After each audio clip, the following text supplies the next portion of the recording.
There we go. Aaron Menard would have been really mad at me. How come you didn't hit record?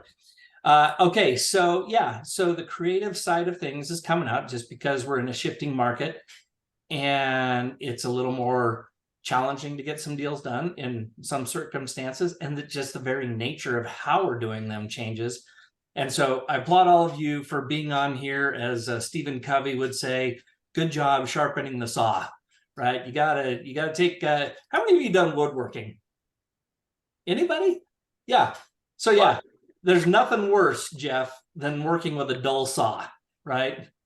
My dad was a builder, and boy, you'd get up on some rafters, and you're trying to trim stuff, and if you have a dull blade, it's not only unenjoyable, it can be dangerous. And kind of the same thing with our contracts.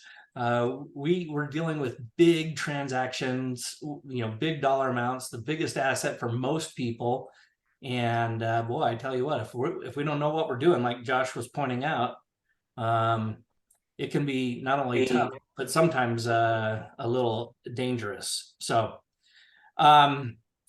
in that, with that note, I wanted to share my screen just to kind of kick this off with something. This isn't exactly contracts, but it is related to what we do day to day. So give me 2 seconds here.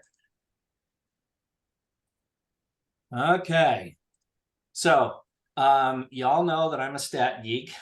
And so when the end of September comes, I know we're going to get some fresh data from the MLS. And I know this isn't the prettiest graph, but most of you that have been affiliated with me for a while understand this is a graph that I like. It's pretty concise. Well, I'm trying to get you guys pictures so I can see. Oh, there we go. Anyway, new data just came out, right? And this first view, I've got 4 quick views I'm going to rattle through. This is as of the end of September, and it is the 3 areas that the MLS tracks as far as sales price, median sales price, and I covered this in Utah County a little bit, so forgive me for the duplication, but I'm going to go a little more in detail. Number of solds and number of inventory. And this first graph is statewide. So here's what I want to draw your attention to. You see Q2, we were at 490, and Q3, we basically flatlined. We're effectively the same thing. And so part of the reason I want to bring this up is there's a lot of people that throw out a lot of information and make unqualified statements from the data. And I'm going to demonstrate to you as an example how this is. So somebody could take this data and say, oh yeah, the market's stagnant, right? I mean, fair enough, you can see that. The median sales price in the past 3 months really hasn't moved much. But again, this is statewide data. If I go to, this is, if you look up here in the yellow, now we're looking at Utah County. Well, you know what? In the last 3 months, we've gone up $12,000 on median sales price. Huh, well, look at that.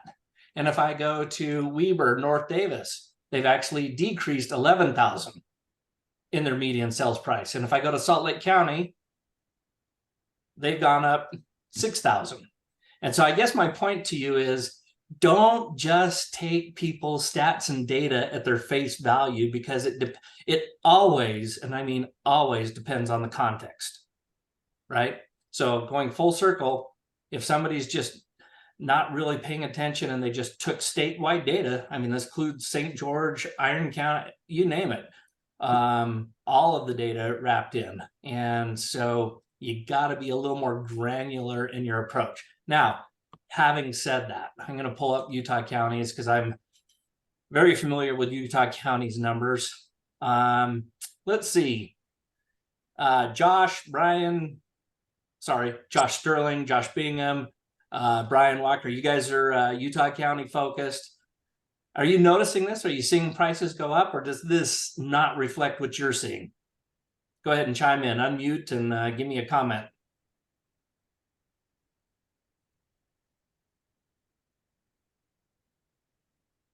Yeah, that seems about right.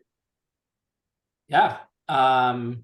Here's the funny thing is I get the luxury of talking to our agents all over the state, and I get this disparity, and they're like, well, yeah, things are really struggling up here. And you know what?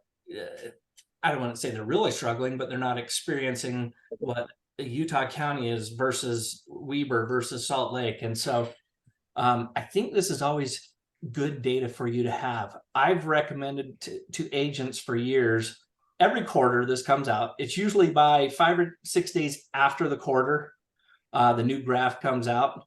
Print a copy, like literally print a copy, keep it with you, reflect on it every few days so that you can gather what it means, not just for you, but for your clients when they ask the golden questions, I like to say it.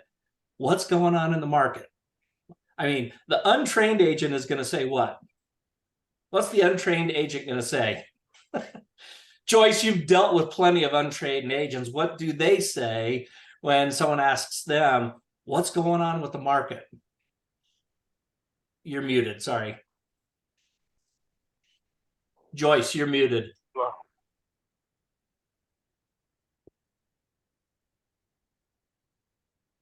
Okay, good morning. Good morning. I don't know that there's any specific pat answer. I try to respond that the market still has a need for more homes, that we have pent up demand, that we have buyers who want to purchase, and we have some sellers that need to sell. So how do we make it happen? And I've been kind of directing our resolutions to looking at financing options, 2-1 breakdowns. That's going to be a nice segue to what we covered today. But I actually liked your approach. Don't buy into the hype, because good market, bad market, people always still need to buy and sell. Right.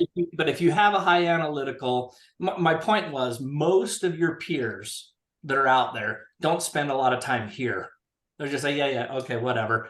And I don't think you have to be like immersed in this, but I think it's worthwhile knowing, so that, again, we're looking here at Utah County.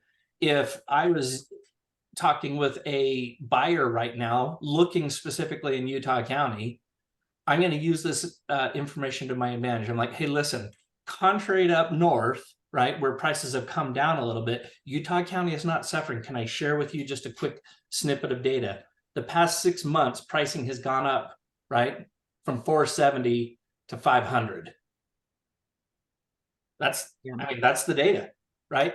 And so, you know, waiting is probably not your best avenue because demand is still so high. I could leave it as simple as that. It just creates, am I lying to them, or am I actually consulting them well? No, here's a thought though, Matt, that I'd love counsel and advice from all of you. A higher percentage of my sales this year have been cash buyers. And people do come back and say, yes, but as interest rates keep rising, that's driving pricing down.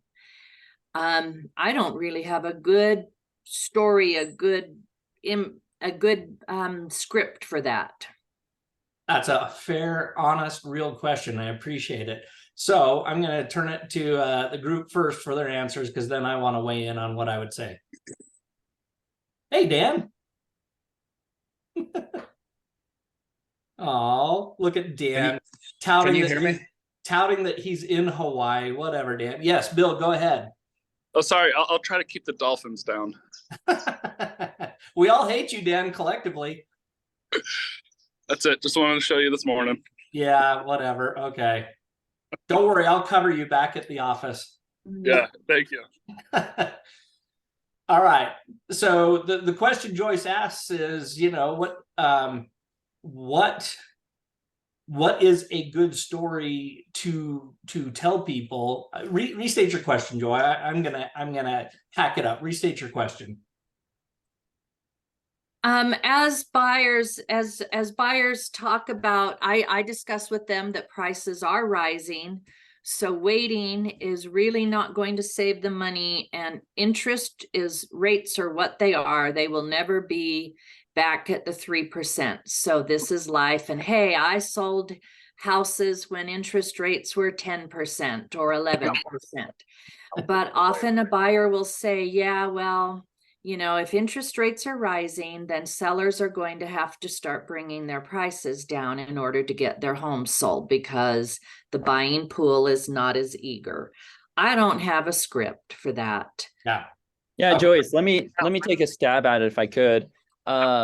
You've got to find their motivation, right? Buyers in this market, if there are buyers right now looking, they are probably the most qualified and the most motivated if they have reached out to you about buying a home, or if you've discussed with them and they've even considered the possibility of buying a home. These are more motivated buyers than back during COVID, because we had so many looky-loos during COVID. Would you agree? I think so. Yeah. So you've got to find their motivation, and that's number one. Number two, with that motivation, where your story is going to be crafted is going to be dependent upon what their situation is right now. I think renters, it is an easy conversation to have with renters who are paying 100% interest rate with their rental. Their money is being burned outside of their driveway every time they make their paycheck to the landlord. And that is an easy story, easy conversation to have.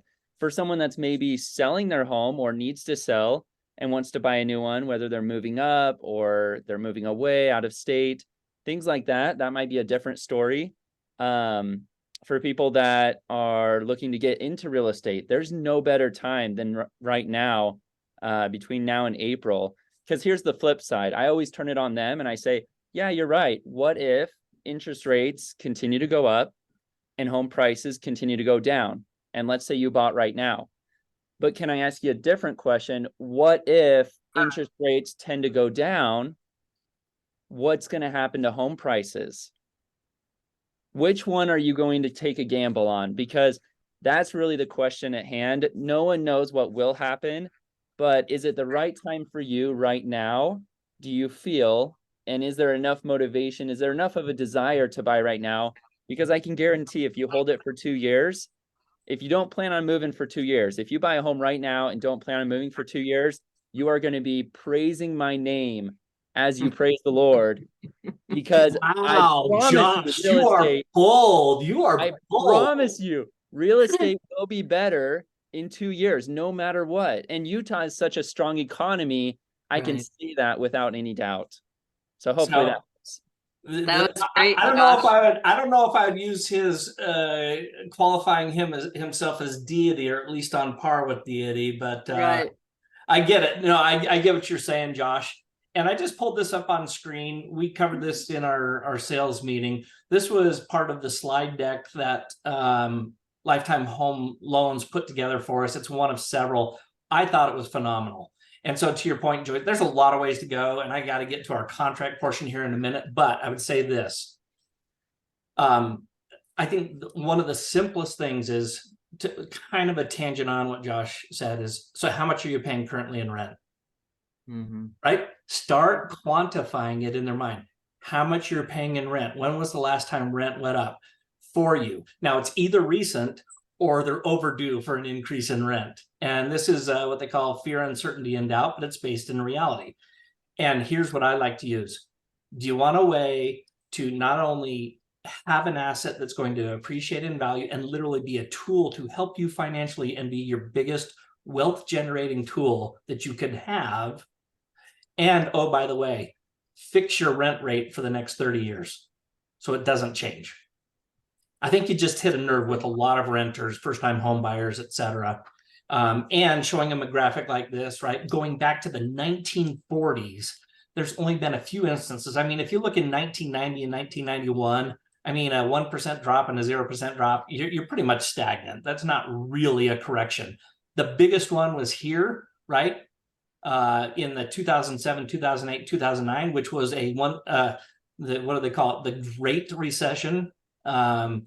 And, you know, we had a little bit of a carryover, but by and large, if you take the appreciation in real estate over the past 80 years or so, it's been nothing but go up. So here's the last graph I wanted to show you kind of related to that. Are all of you familiar with this graph in the MLS and how to manipulate it? You can go back and you can change as many years back as you want. I mean, it gets a little messy, But for me, I love this one because it's the perspective graph.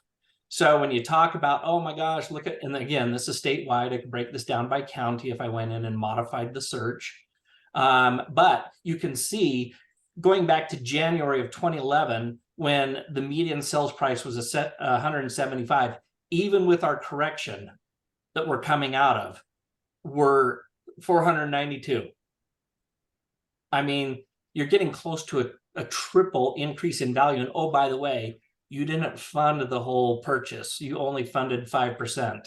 Hey, Matt, can you clear that up by taking total homes sold and total homes listed off? So they can really see. It'll take a second to update, but yeah, that'll pop up. But I guess my point is, going back to statistical data, make sure you understand the context, use the right context, and use it to your value, or to your advantage, I should say.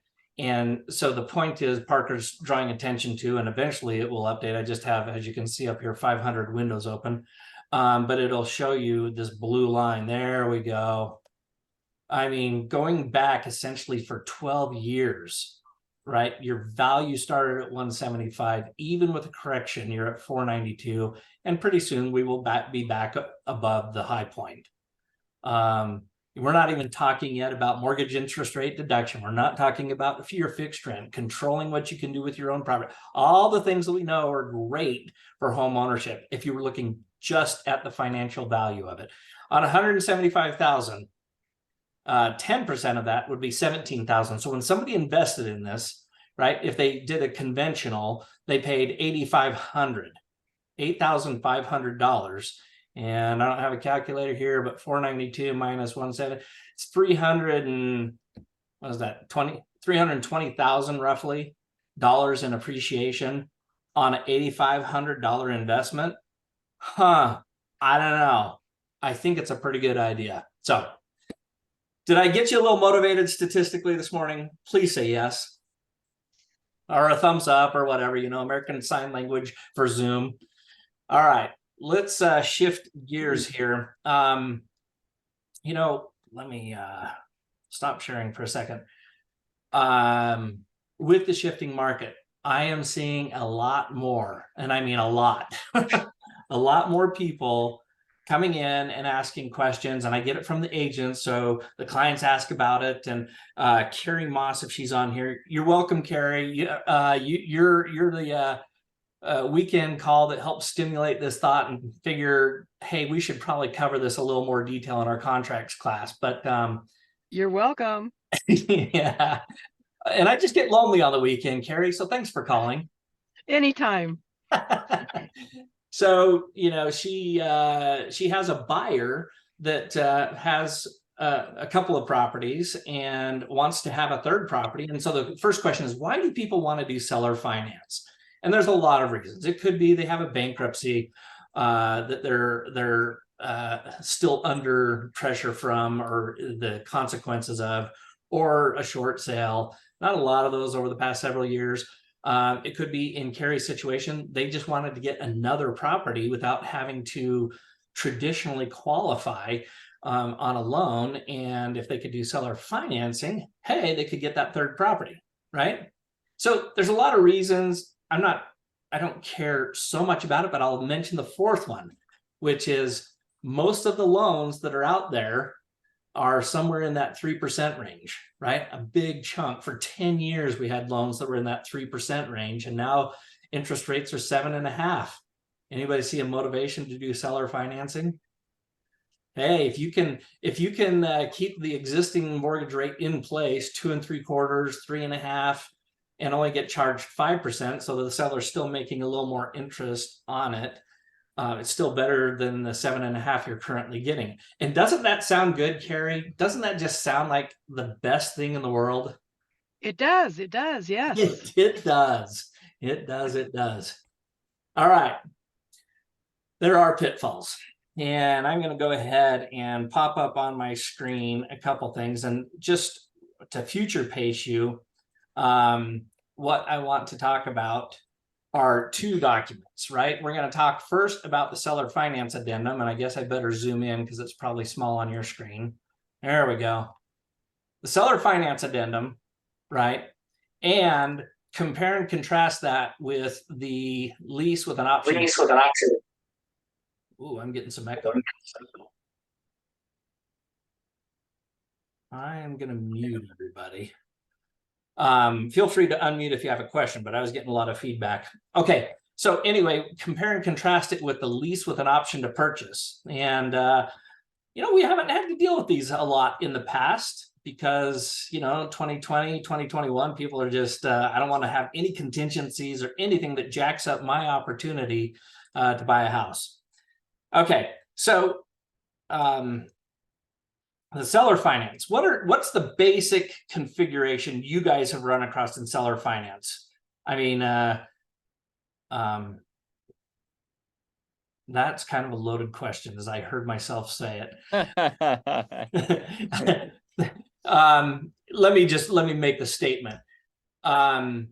Most people, buyers and sellers, and I don't mean this in a negative way, they're a little bit ignorant to the process. And I would dare say even their agents are a little ignorant, not only to the process, but to the underlying contract. And so I'm going to try and go through these in rapid fashion and point out some things so that you're aware when, notice I didn't say if, when somebody asks you about seller financing, whether you're the buyer or the seller. Okay. I'll just start with this one statement. When I have had sellers in the past say, yeah, I think that's a great idea. I'd love to do seller financing because I can earn some interest on my money and I can get some money up front. And gosh, it just sounds really good. Here's the little anecdotal story I want you to remember. If you're Bank of America and you have 1 million home loans currently in place and 1 or 2 of them default and you have to foreclose on them, how much of a dent does that make in your business? You hardly even notice it. It's not even a speed bump. Josh, if you have your house and 1 investment property and 1 of those you do seller financing on, and then you have to foreclose, what does that do to you financially, mentally, emotionally, time consumption? What does that impact look like? Yeah, it's Yeah. a big impact. Yeah, I mean, it's kind of a rhetorical question, but I want you to think it through and feel what that would look like, because here's what you need to know as the agent. If you don't do your job in explaining to a client the potential risks, now listen, it's not illegal. I mean, in fact, the seller finance addendum is one of 6 Division of Real Estate approved forms. So it's not illegal, but it does have consequences. And if something goes sideways with it, guess who gets caught up in that as far as how come Josh let me do this, right? And all of a sudden, all the work you've done to develop a relationship can sour pretty quickly. So my point is not illegal. Just make sure you do a good job of disclosing and painting the picture of what could happen. That way, if it does, they're typically not frustrated. All right, let's get into it. First paragraph in bold. I highlighted it, underlined it in red. Seller financing is a complex transaction. Real estate brokers are not qualified nor licensed to ensure that the terms of this seller financing addendum comply with these laws, right? State and federal. Is that true? Yeah, we're not lenders. We're not licensed. And it's strongly advised to consult with a legal professional. I love it when we have disclosure like that up front. Make sure you read it with your client, would you? Just make sure you read that paragraph, if nothing else. All right. So in the seller financing addendum, there's key sections, right? And I've talked a little bit about this in the past, so I'm going to go a little more quickly through the seller finance because I want to spend a little more time on the lease with an option to purchase and why one versus the other. So the first section, really quickly, credit documents. Notice this. I don't know why it is. I think we just, as practitioners, we actually, I don't know, glance over a document without actually stopping and realizing the implications. So for instance, credit documents. Seller's extension of credit to the buyer shall be evidenced by a note and deed of trust, a note of all-inclusive deed of trust, or other. Be careful, it says if it says contract for deed, there are definitely pitfalls with that. And frankly, there's only 1 or 2 title companies in the entire state that will do contract for deed because of some of the ramifications. All right, but notice here's a condition of this, it becomes a condition of the contract. It shall be recorded against the property at closing. If it isn't, you actually have a default in the contract. Anybody want to disagree with me on that? Come on, Karen, I know you want to disagree. All right. All right, so we got all the credit docs. How are we going to verify that they're a good risk, et cetera, et cetera? And here are the terms of the contract, how much in principal, interest payment, a balloon payment, whatever it is. When's it going to be due? Late payments. I'm glossing through this because there's not a lot of there. But section 5 is the big ugly that you got to watch out for, right? And this is the one Carrie and I spent a little time chatting about, the due on sale clause. Hey, Carrie, would you just recite what the agent told you about due on sale? If you're still there. Carrie? Okay, well. Hey, Matt, can I ask you a quick question too? Yeah, for sure. Fire away, Chuck. Can you do a really brief overview of what a contract for deed is in comparison to, just doing a wraparound with an all-inclusive deed? And then who are those couple title companies that will close those deals on the contract for deed? I'm thinking that I regularly get some, like come for CE credit or something with one specific title company that I think that's one of their like big pitches. Oh yeah. I've never done a contract for deed, but I've done a bunch of wraparounds. And what's the difference? Okay, so I can't go too far into this or I'll never get through today's, but I will give you a 30,000 foot view. One, the title company is Liberty Title. Jax Petty is the attorney who owns Liberty Title. You're right. That's what I thought. Yeah. And they pitch this. It's the niche that they've created. I mean, he goes out of his way. Yeah, this is totally legit and blah, blah, blah. Personally, having been involved in some deals that have blown up, once they blow up, he's nowhere to be found. Right. So it's a good way to get title business into his company because nobody else will do these. I've got a couple of guys I ride Harleys with that own title companies, and they're like, we won't touch them with a 10-foot pole because it often ends up in litigation. That's problem number one. If it ends up in litigation, you lose. So that's the first reason not to do it. Here's the biggest problem with contracts for deeds, Chuck, versus an all-inclusive deed of trust. When we talk all-inclusive deed of trust, there's an original mortgage, right? And this is also known as a wrap. Leave the original mortgage in place, and we're going to do the seller financing wrapping around that so that, let's say the original mortgage was $1,000 a month, and now the seller finance is $1,500. So there's going to be a company inserted like escrow specialists that will make sure that out of the $1,500 that's paid on the seller finance, $1,000 is going to be paid to the first note holder, and that's why they call it a wrap or an all-inclusive deed of trust. Right. Ownership actually transfers, right? And I'm not going to get into, at some other time, we'll talk about legal title versus equitable title. They are both forms of ownership. The ultimate is when you have both. or legal title has all of the rights. Equitable title has some of the property owner's rights. You get equitable title when you have an instrument that says, yeah, if I fulfill the terms of this, I am the legal owner, but it's not there yet. But on contract for deed, the biggest hit, in my opinion, on contract for deed is it's not really like we think of typically a mortgage. Frankly, we don't have mortgages. We have deeds of trust, but we'll use the term mortgage because everybody's comfortable with that. If you don't pay on a mortgage, what happens? Well, within typically 90 days, you get you're on the notice of default. You get notified, hey, this is serious. You sign a contract saying you'd pay us, and if you don't, we're now going to proceed with foreclosure, right? No provisions for that in contract for deed. If I miss a payment, the seller can proceed right away to get me out of the property, and there's no provision for me to get any monies that I invested in the property, right, back out. So a lot of people don't know this. I did foreclosures for about 3 years of my career. People, back when foreclosures were a big deal and very frequent, I would hear this all the time. Oh, the bank's just trying to foreclose on me so that they can profit on the equities there. What's the problem with that? Yeah, that's not true. That's not true. That's the problem.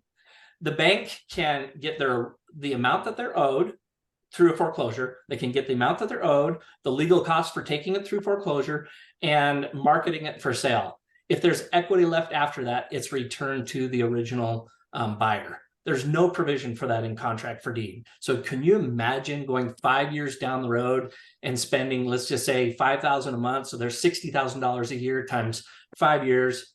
You know, there's $300,000 you invested and you miss a payment. And the seller says, okay, get out of the property and I'm taking the property back because you didn't live up to the contract. There's no safety net. There's no provisions for protecting how much money you had in the property. This is one of many reasons why a contract for deed is a bad idea.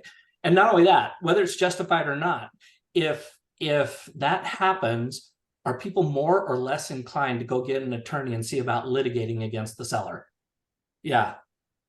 $300,000 is going to make somebody highly motivated to go get an attorney and let's get into the litigation game, which, oh, by the way, you as a practitioner, you get to be involved in that if you were part of the transaction. So is so basically, there from the seller side, and what Jax is pitching is that, hey, this just gives you all of this, as a seller, all this extra coverage, and it, you know, he's trying to pitch it as something cleaner than just doing a wraparound.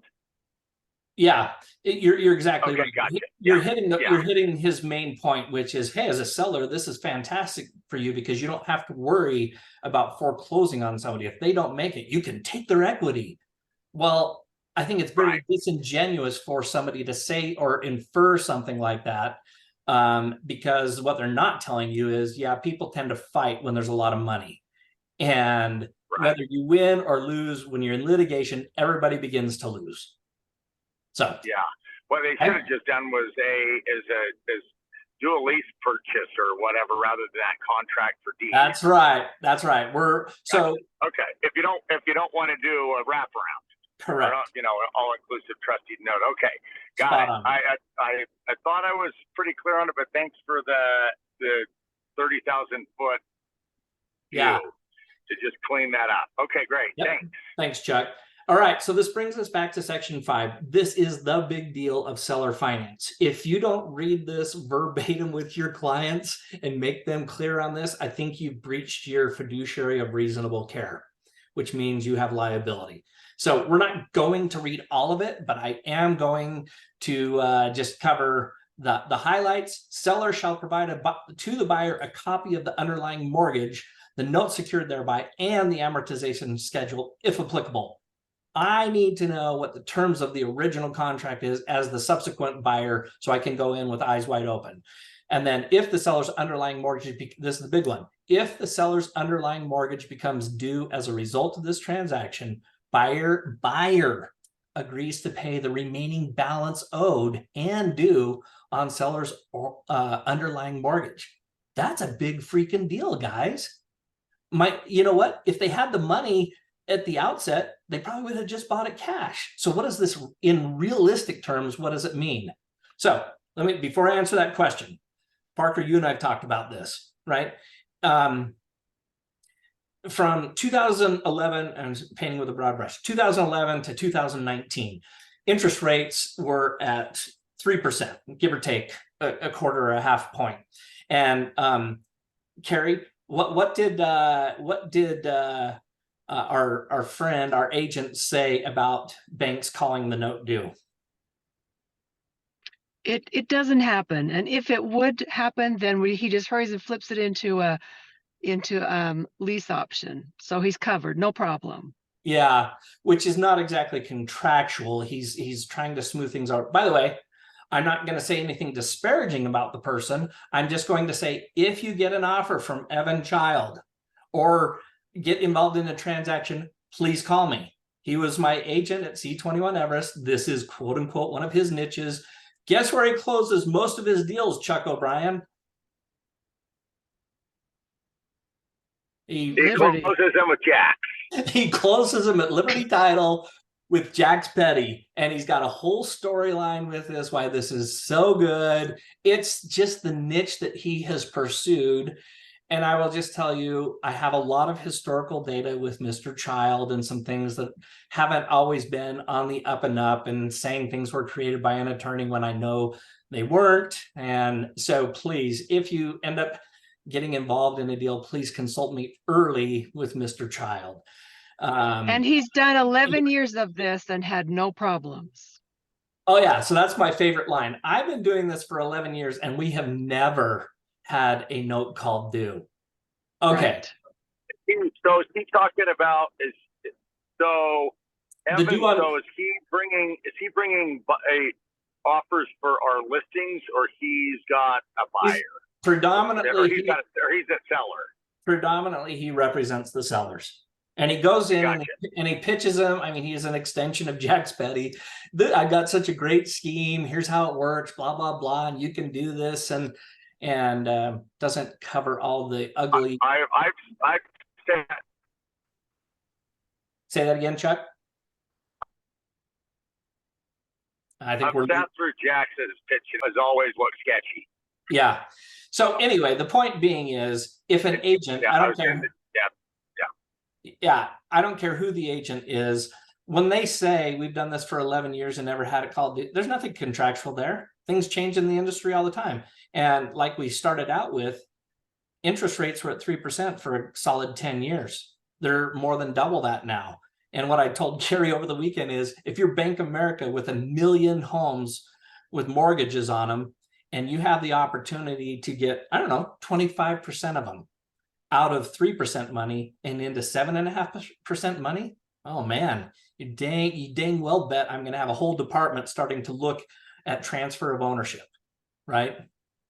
It's just a business decision. Would you, if you were a bank, would you rather have your money lent out earning 7.5% or 3%? Well, it's a no-brainer, right? And so don't take any comfort in the person who says, I've been doing this for 11 years and we've never had a due on sale clause. Yeah, because money's been 3% for a decade. So Matt, let's talk about from the agency side, relieving liability, right? How can we protect ourselves while we're sitting down with our clients to make sure that if anything of this were to come, that we're not getting bit in the butt? Yeah. So I want to make sure I make the distinction here, Parker. I'm not saying seller finance is quote unquote Jack's Petty and Child. They have a flavor of that, right? They're really focusing on the contract for deed. All-inclusive deed of trust, a wrap mortgage, or any of those terms, it can be done. My point is this paragraph 5, your buyer and your seller need to be aware of this, right? That just because it hasn't happened in the past decade doesn't mean the probability hasn't increased substantially that they will be called due. And don't let your seller take too much comfort in the fact that in this contract, it says that if the underlying mortgage becomes due, the buyer has to bring in the difference. What are the odds of the buyer bringing in the money within 30 days? Next to nil. So that means that the seller, even though he has a contract that he can wave in the air and be like, hey, Mr. Buyer, you said you'd bring the money due, and I'm the buyer, I'm gonna be like, oh, sorry, man, I don't have the money. Well, what is a Bank of America going to say? Don't care.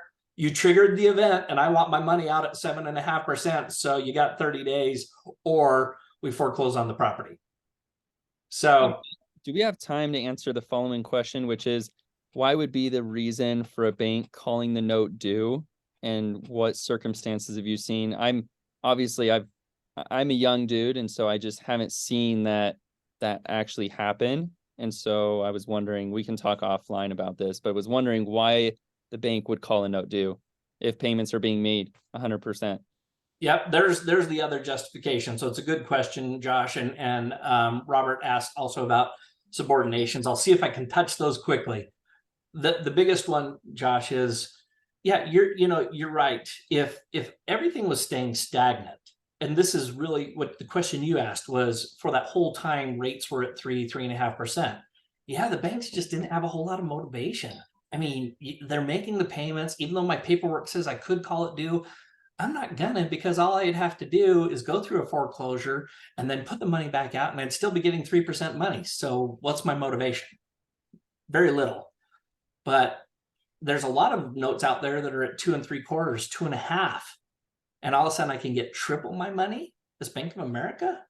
All I have to do is say, hey, you transferred ownership. There's a change in ownership here, and I'm owed my money within 30 days. And if I Can I make one comment? Sorry, Yeah. Go ahead, Chuck. So what I think that is important for us to know, everything that I agree with you, Matt, 100% on, everybody should have their eyes wide open. However, if let's say you do a solid deal with a all-inclusive trust deed note, and all the payments are being made, and I mean, I can, going back into the 90s, and when we did a bunch of these deals and did wraparound contracts, it is extremely unlikely. I've never had one where a note was ever called due and payable because of big transfer. Now, and I think, don't you think that when it's maybe if a local bank who was servicing their own mortgage, then yeah, I would say, hey, you know what, you could trigger an event like that, and they would be saying we can get 2.5 or double plus the rate. But when all of these loans have typically been sold off to servicing, then what's the likelihood if, in fact, because the banks and the servicers, they do not want a piece of real estate back. True. Through a foreclosure. True. But here, a couple of things, Chuck. So I'm glad you mentioned the 90s, because I bought my first house in the early 90s, and my first interest rate was 8.5%. And then I refinanced because it went to 7%, and I refinanced when it went down to 6%. And then we hit the, early 2000s and just kind of stayed static. And then we went through the Great Recession, and rates went even lower, and people are like, can you believe it? Money at 2.5%. So from the 90s forward, there's never been a substantial financial motivation for a lender to come after these.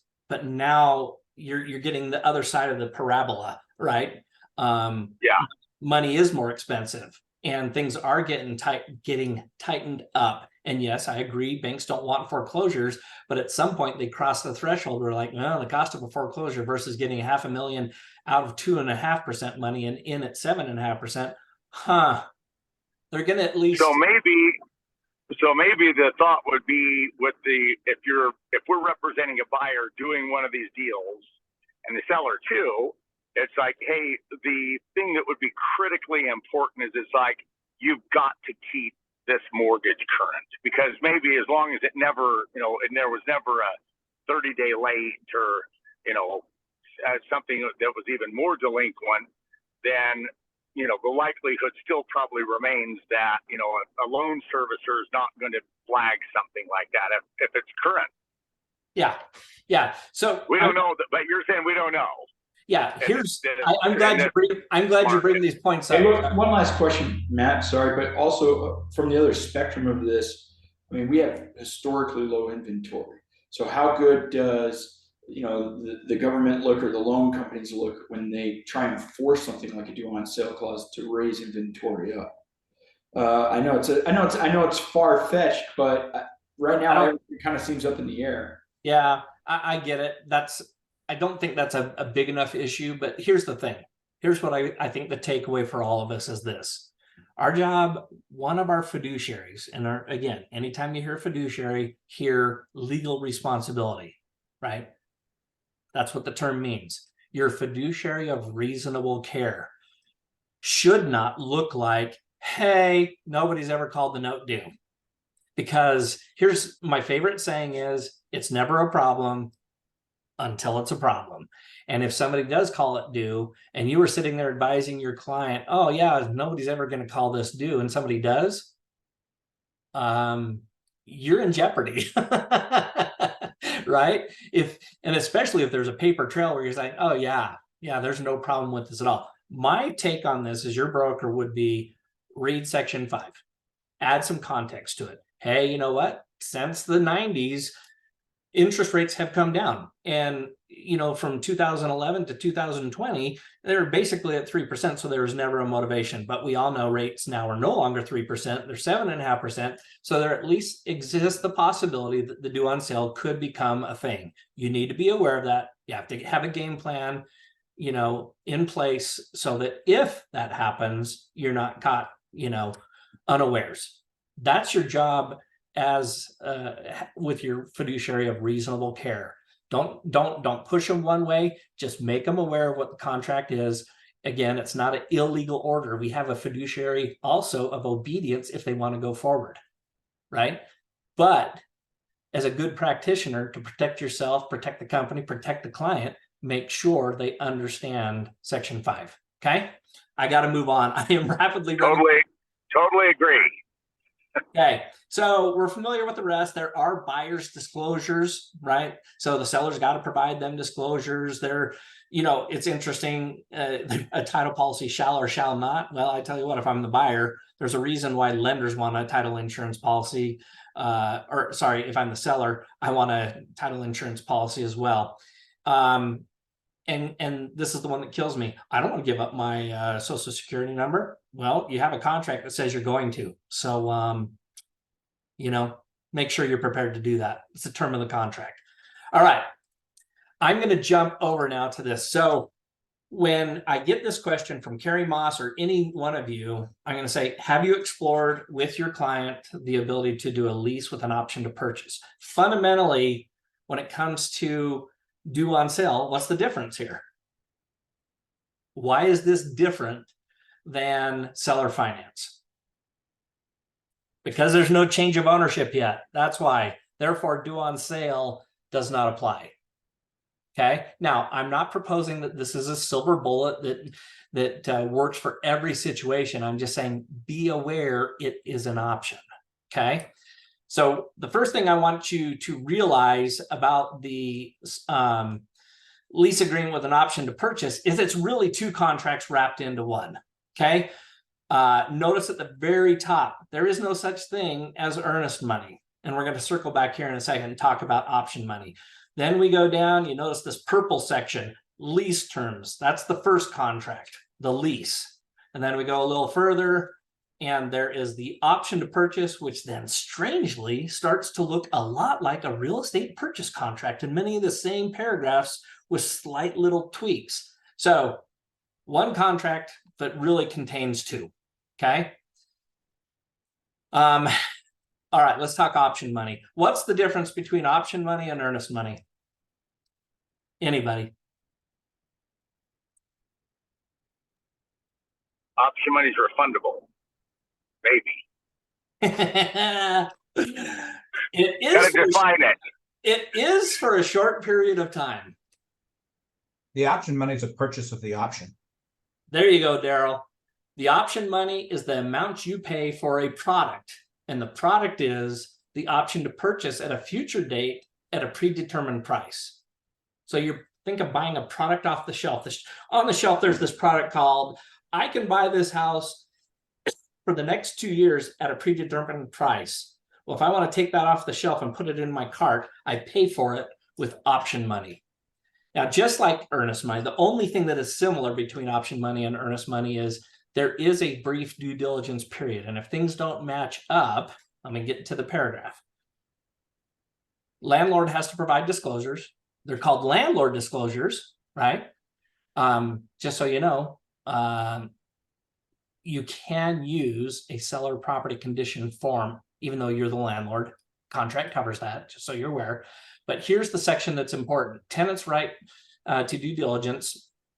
The tenant's obligation to lease the property, right, is conditioned upon the tenant completing and approving the tenant's due diligence. If, and I highlight that, if, anytime you see the word if in a contract, please pay specific attention. It's a conditional. And if the condition isn't met, then there's consequences. So if sections if it is checked in the affirmative, meaning right here, then section 3.1 and 3.2 apply. Okay. Otherwise, they don't apply. So you better check one of these. If you leave it blank, you just lost a big safety net of the contract. So it talks about the due diligence, which is very much like the due diligence in section 8.1 of a REPC, but section 3.2 is the important one. And I have highlighted, if the tenant, and look at that, there's that powerful language, in the tenant's sole discretion determines that the results of the due diligence are unacceptable, tenant may no later than the tenant's due diligence deadline cancel the contract by providing written notice, not a text, not an email, not a phone call, whereupon the option money shall be released to the tenant without requirement of further written authorization from the landlord. I can't tell you guys how many times I deal with this on the earnest money side where people are like, well, we did let them know. How did you let them know? Because the contract's very specific on what notice looks like, right? Must be in writing, signed by the party, and delivered. So if it's anything shy of that, you just put yourself in jeopardy in the contract. So pay attention to how you give notice, okay? But the point being here is option money in these deals tends to be a significant amount, right? Because we're taking our product off the market for 6, 12, 18, 24 months. The good news is if we as the buyer choose to exercise the option to purchase, that option money applies to the purchase price. It's not a sunk cost.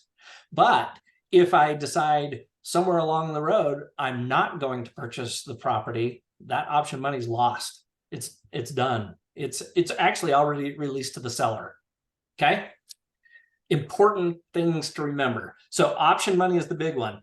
The second one, the lease terms, I'm not going to spend a lot of time here. It's pretty standard verbiage for leases. You know, you still have the right as the landlord to enter and inspect the property. So Parker, if you had this lease option and then you notified me halfway through the lease, yeah, you know what, my option money is not that high and I really don't want to buy the property. Well, as a landlord, I still have the right then to enter the property at reasonable times with reasonable notice for the multiple purposes, right? Including I got to get it sold to somebody else. So there's good standard verbiage here, but then I want to get to the option to purchase. So this is where we determine today what the purchase is going to be, purchase price is going to be for the foreseeable future or the contractual future, right? So if I have 18, 24 months to perform on the option, I determine the price today. That can be a good thing or a bad thing. What's the market going to do, right?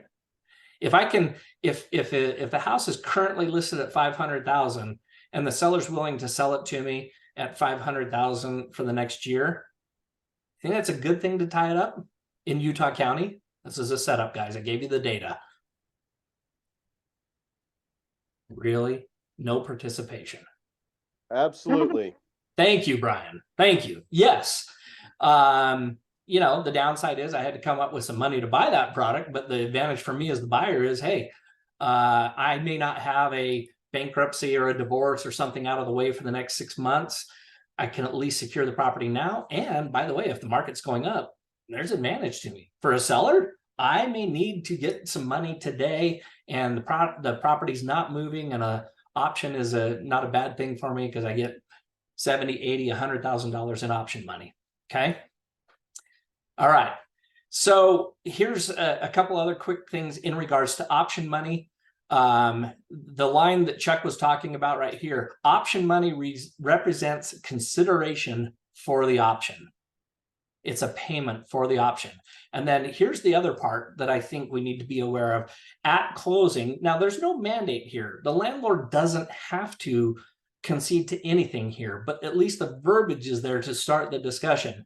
If the landlord is making $1,000 a month payment on the mortgage and he agrees to do a lease for 12 months with an option to purchase at the end, and he says, yeah, the rent amount, the lease amount, I want to be $2,000. Is it reasonable for a buyer to say, that's cool if you want the $2,000, but if I perform on the option, I want $1,000 of the $2,000 each month to eventually go to the purchase price? Verbiage is there.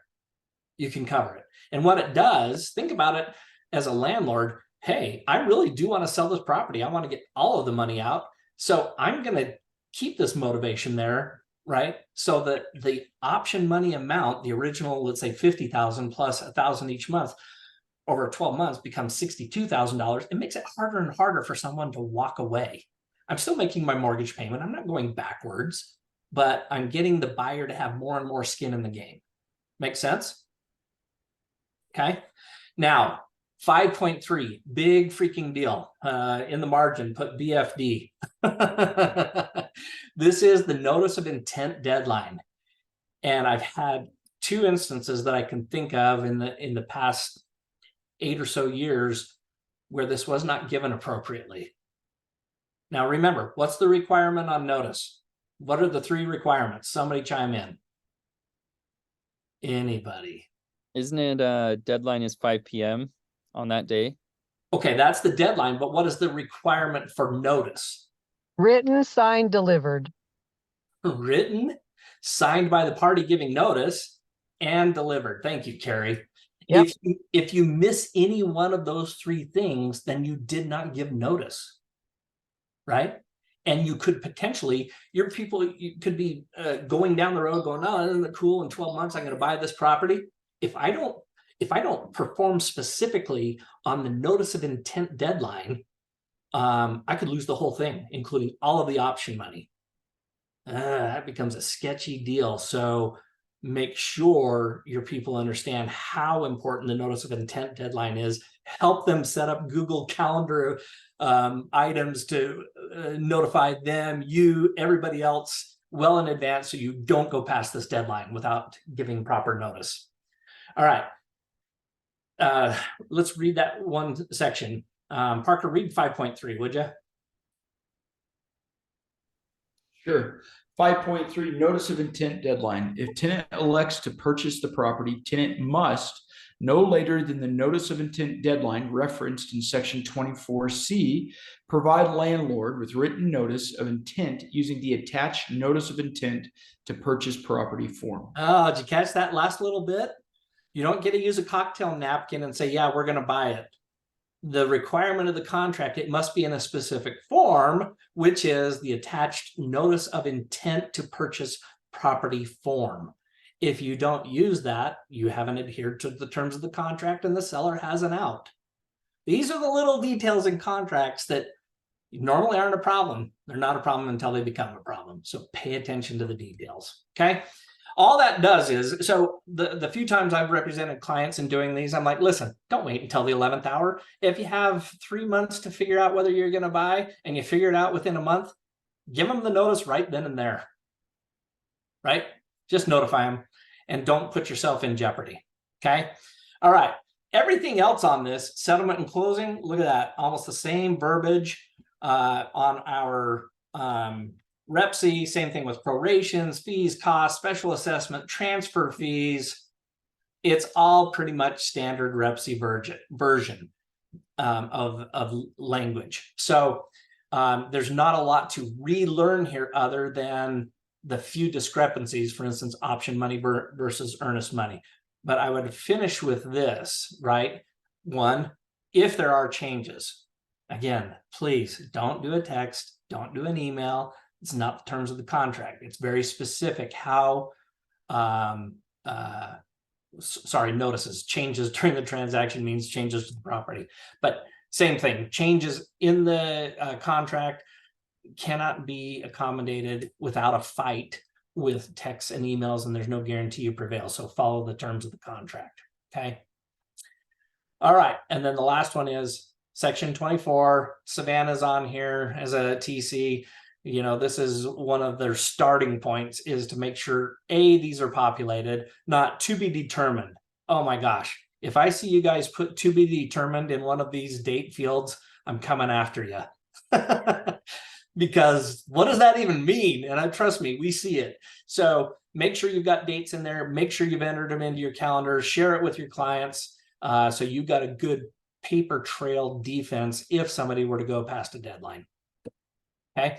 Coming full circle. Hey, Matt. Yeah, Sorry. Parker, go ahead. Daryl had a really good question. Oh, sorry, I've been talking too much. Haven't been looking at the chat. Let's see. Daryl, Matt, are there any protections that need to be in place to prevent the seller from taking additional loans in a lease option agreement? There's actually verbiage in there that says that the seller will not further encumber the property. So it's a good question. They're contractually obligated to do that. Yeah, can you imagine that?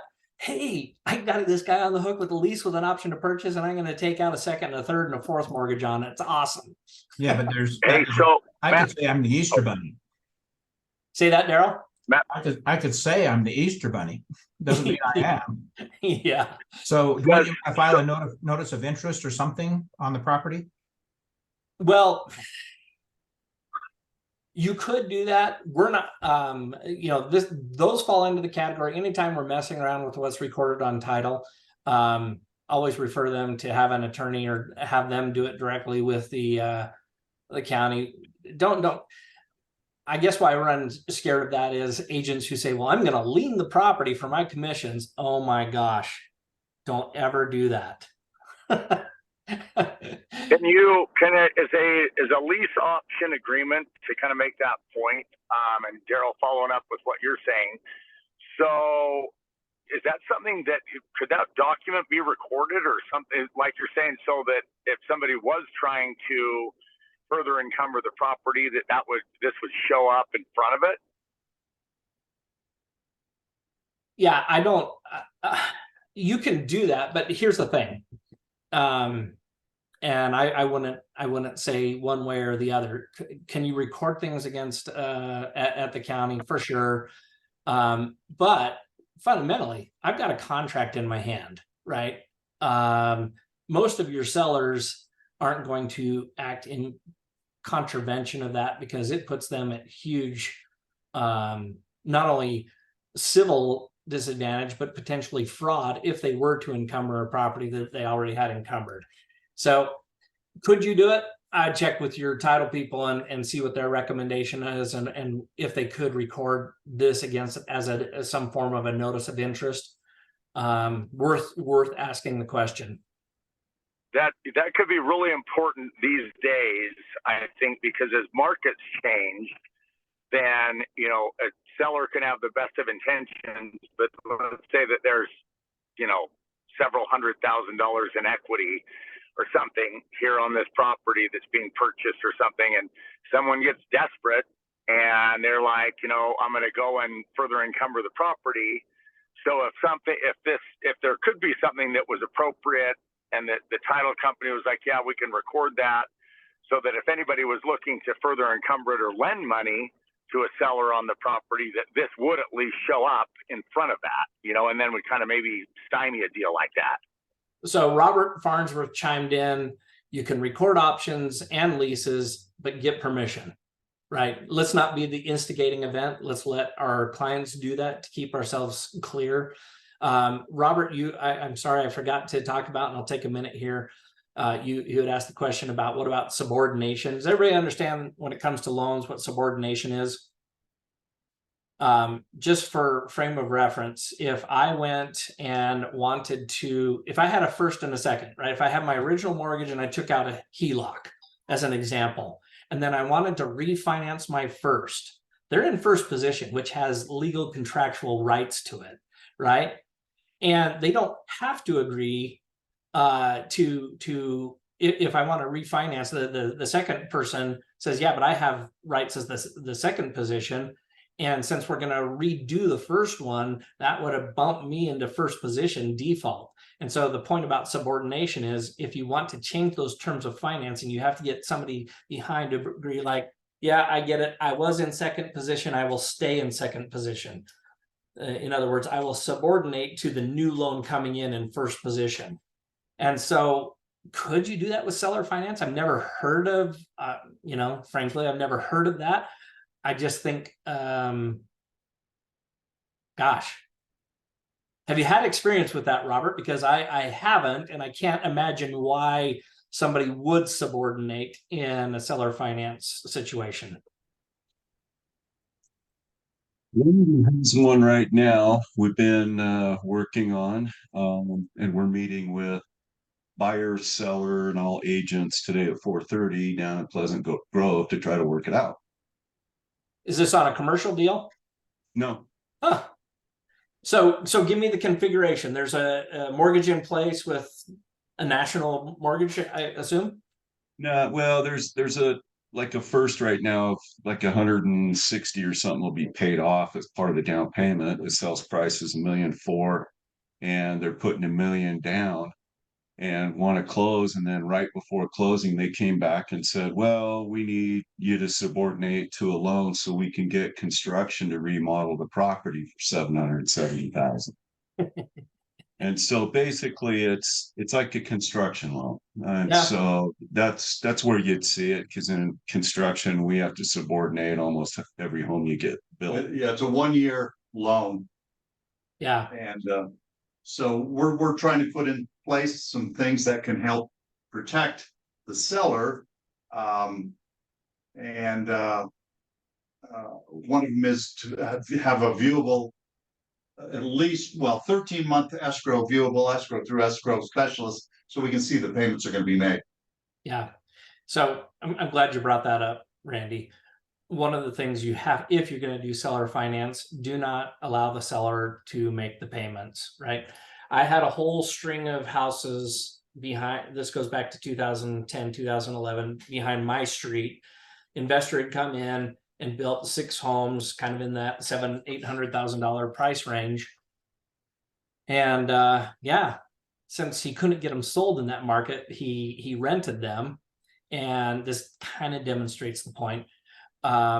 Pretty soon, those people that were renting were getting notices that they need to vacate the property, because for almost a year, he hadn't been making the mortgage payment. He knew he was going to lose the houses. And so he just took their rent and just pocketed it and then let them go into foreclosure, which means the tenants got kicked out.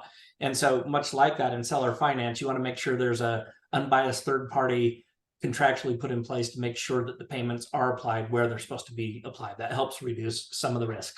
When it comes to subordination, I think that's going to be such a highly unique situation, but the fundamental is whoever was either in position or going to fall into a position has to agree to stay where they are so that other things could happen. And there's a lot of business calculus as to why you would do that. There are, in this case, legitimate concerns why. And if it's to, help not only get the deal done, but improve the property, which me as a lender, I'm all about. If you want to improve the property and increase the value of it, I feel safer about my investment. So there's a lot of reasons why somebody would do subordination. So, all right, guys, that was a long call, a lot of good content, a lot of good comments. I appreciate it.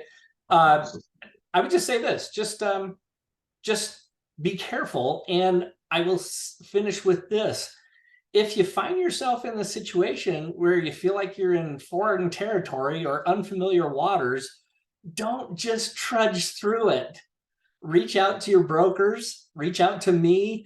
And if we're out of our league, we will get an attorney involved, right? The worst thing you can do is just assume everything's going to be okay. Okay? Robert.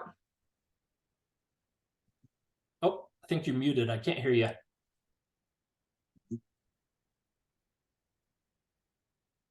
Can you hear me?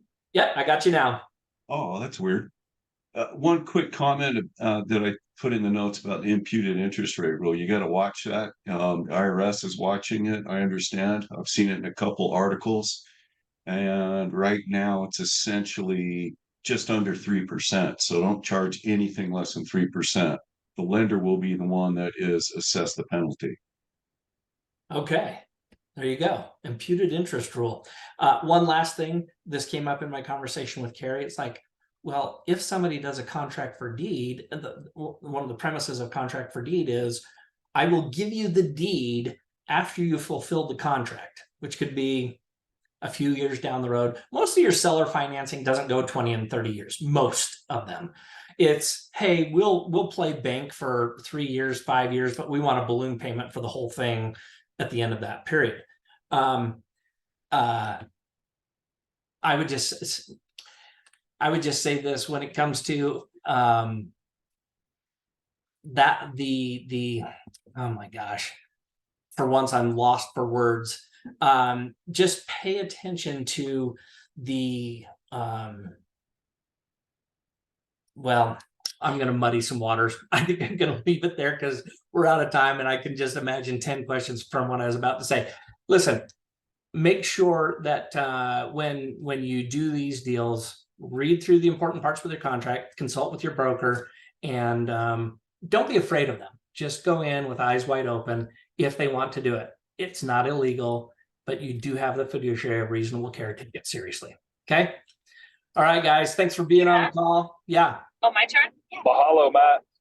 Hey, yeah, Dan, don't work too hard. Hey, Trying not to. can you forward those forms you'd mentioned last time if we wanted to ask you to do that? I sent over an email for the last couple weeks and didn't see anything come back. Bill, I'm embarrassed. Yes, I will send you both weeks. Thank you. All right, guys. Have a good one. Thanks, Matt. You're awesome. Appreciate it. Thank you. Okay, see ya.